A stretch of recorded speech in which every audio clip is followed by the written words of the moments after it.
Sumqayıt şəhərində 8 noyabr Zəfər günü ilə əlaqədar Zəfərin rəngi adlı tədbir keçirilib. Tədbirin rəsmi hissəsi çərçivəsində 44 Zəfər plakatı adlı rəsm sərgisinin açılışını bildirən lent kəsimi mərasimi keçirilib.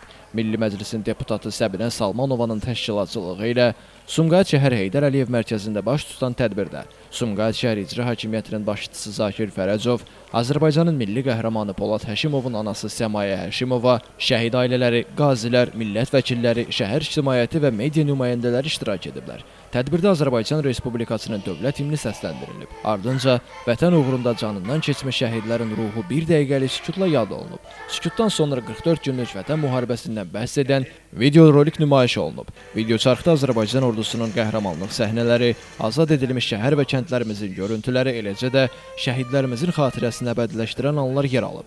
Çıxış edən Sumqayıt şəhər İcra Hakimiyyətinin başçısı Zakir Fərəcov bildirib ki, Zəfər günü Azərbaycan xalqının qürur və şərəf səhifəsidir. Ali Baş Komandan İlham Əliyevin rəhbərliyi ilə ordumuz düşməni torpaqlarımızdan qoparaq 30 illik həsrətə son qoydu.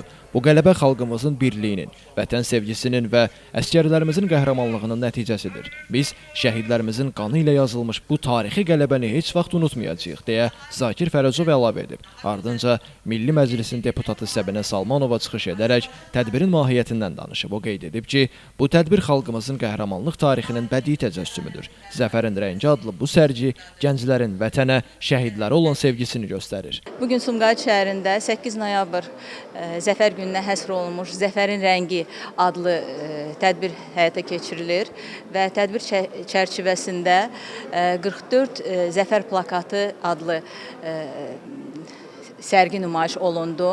Bizim bu sərgini tərtib etməyimizlə əsas məqsədimiz oldu ki, gələcək nəsillərə bu möhtəşəm zəfərin təfərrüatlarını aşlaya bilək, təbliğ edə bilək. Təbii ki, bizim hər bir anımız, hər bir bundan sonraki nəfəsimiz bizim şəhidlərlə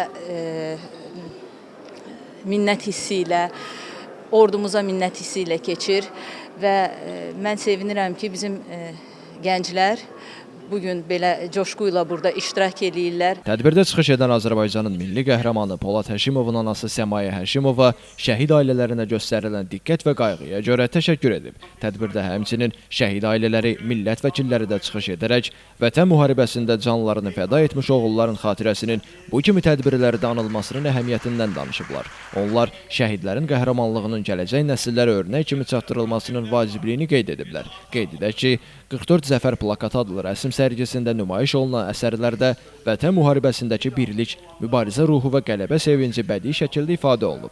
Təqdim olunan bütün rəsmlər Sumqayıt şəhər məktəblərinə hədiyyə ediləcək. Elvin Qudrətov, Şəmstan Fikrətli, Elbrus İsmailov, Bugün informasiya proqramı üçün.